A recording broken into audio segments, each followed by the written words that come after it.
Hey Gems, I'm Janae Emily Utley, holistic lifestyle maven and fitness coach. Today I'm here to talk to you about insecurities, specifically when my insecurities blew up in my face.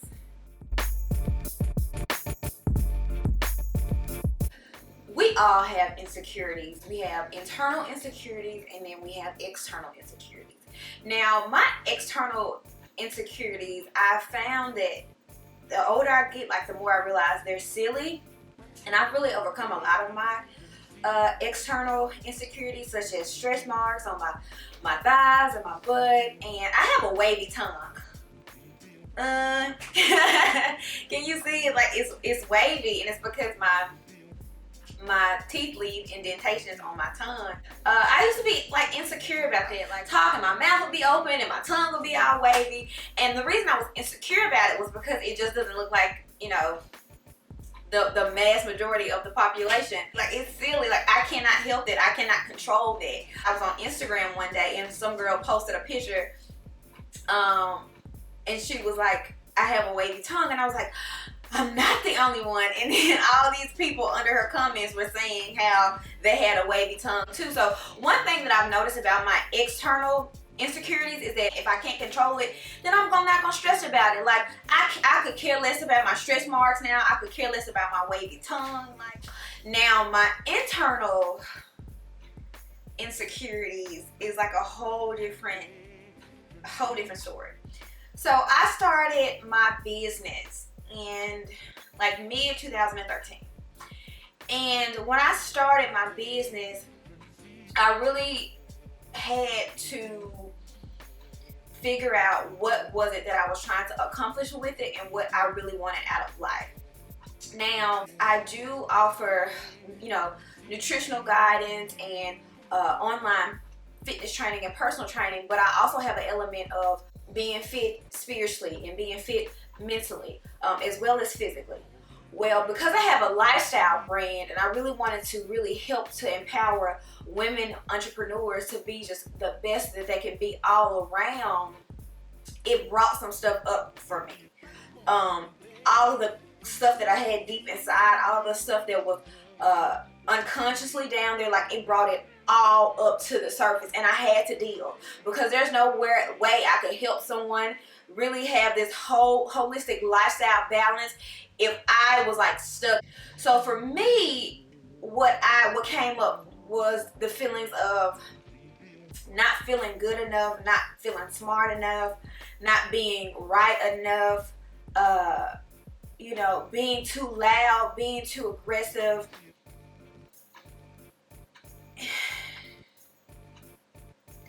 And when all of this stuff came up,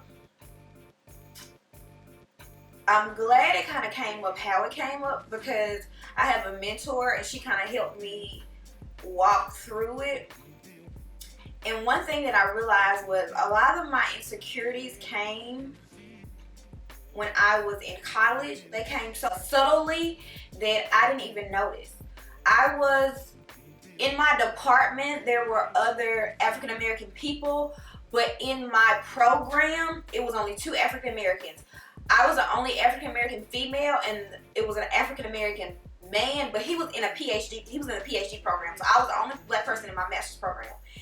And what would happen was, when it came time to group projects, last person to be asked to be in someone's group, or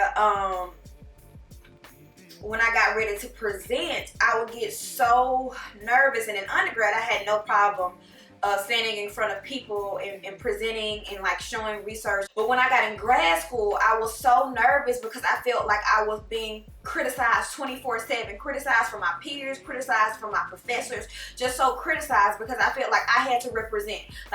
These people in my program might not have ever encountered an African American person, black person, and I felt like I had to carry all of that on my back. I had to show them that black people could be smart, that black people could be articulate, that black people could have it together, that not all black people were this, that, and the third.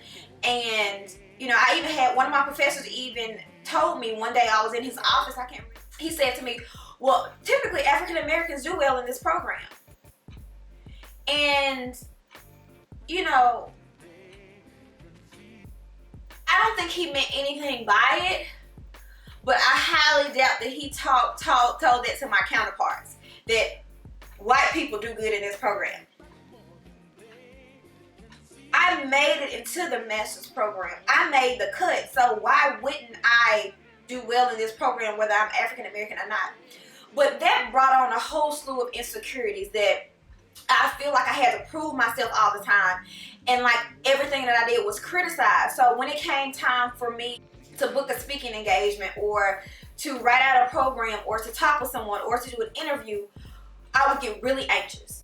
Part of me was like self-sabotaging stuff. So I would respond to people's emails, but I would respond like late, or I would be like, no, I can't do it at this time because I have too many obligations already set before me. And so talking with my mentor, she kind of was like, Janae, this is your business and you can do it however you want to do. Because one thing that I did realize coming out of my grad program was that I was going to be myself.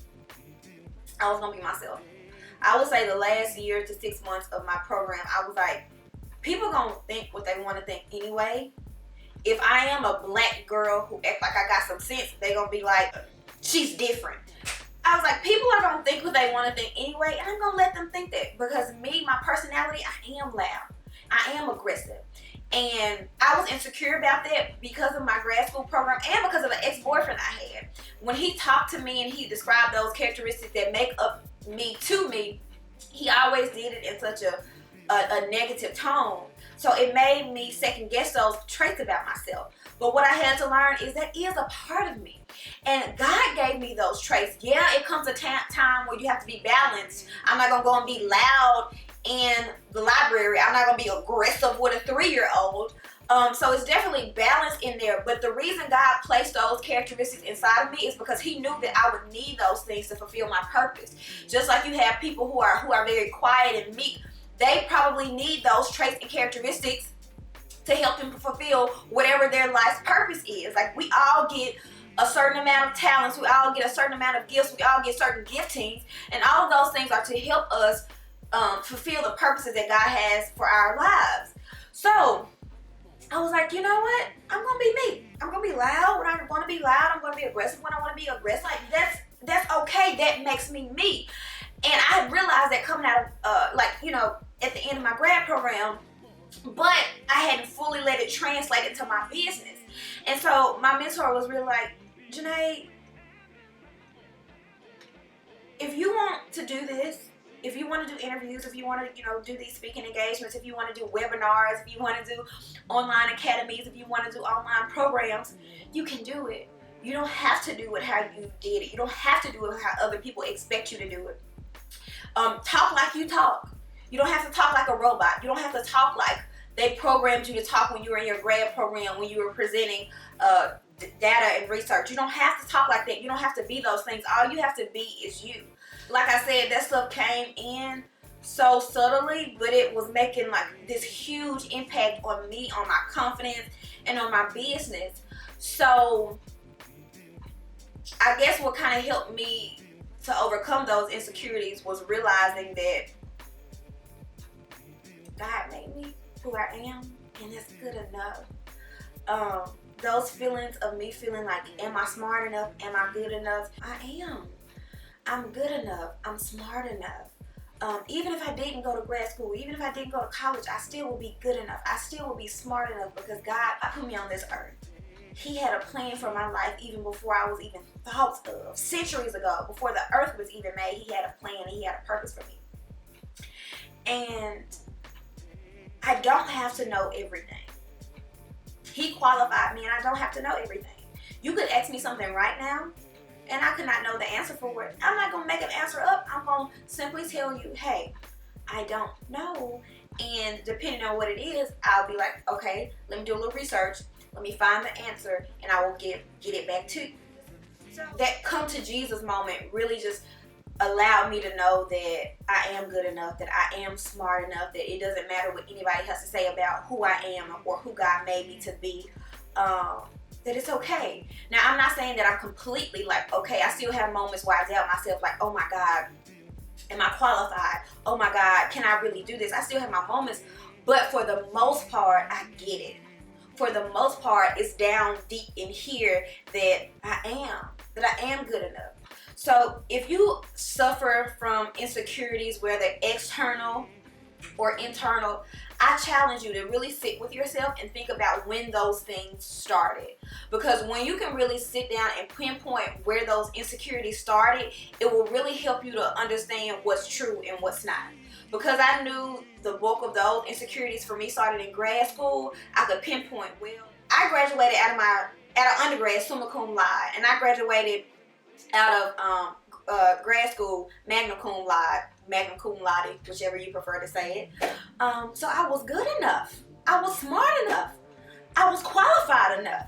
I can remember taking a test one day and studying with one of my classmates, and we were going over some material, and she was like, "No, that's not right." And I'm like, "Trust me on this. I'm telling you." It was for my EKG class, my echocardiogram class, where you have to learn how to read the waves on a cardiographic machine, so to tell somebody if they're like in dysrhythmia, if they're having a heart attack, whatever, so forth.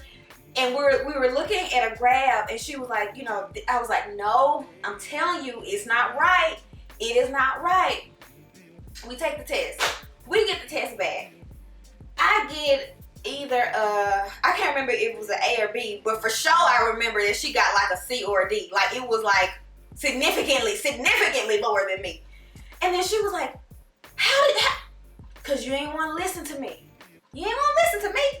So it's like, because I pinpointed it and I backtracked, I realized that those things were lies.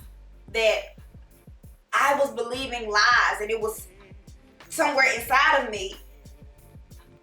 And it had to come up, and I'm so glad it came up. So again, pinpoint where those insecurities come from, and then dissect it. Is it true? Is it false? Is it real?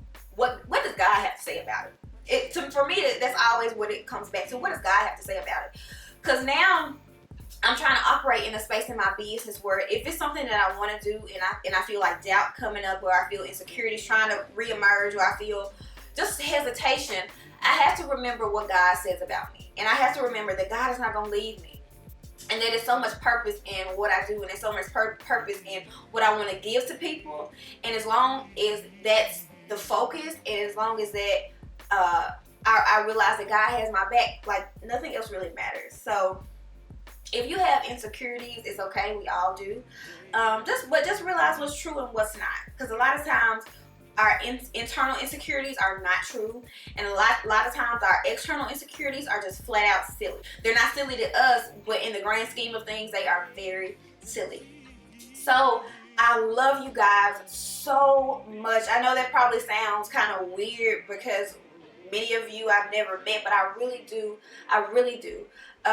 So be blessed and have an awesome day, and I will be speaking with you very soon.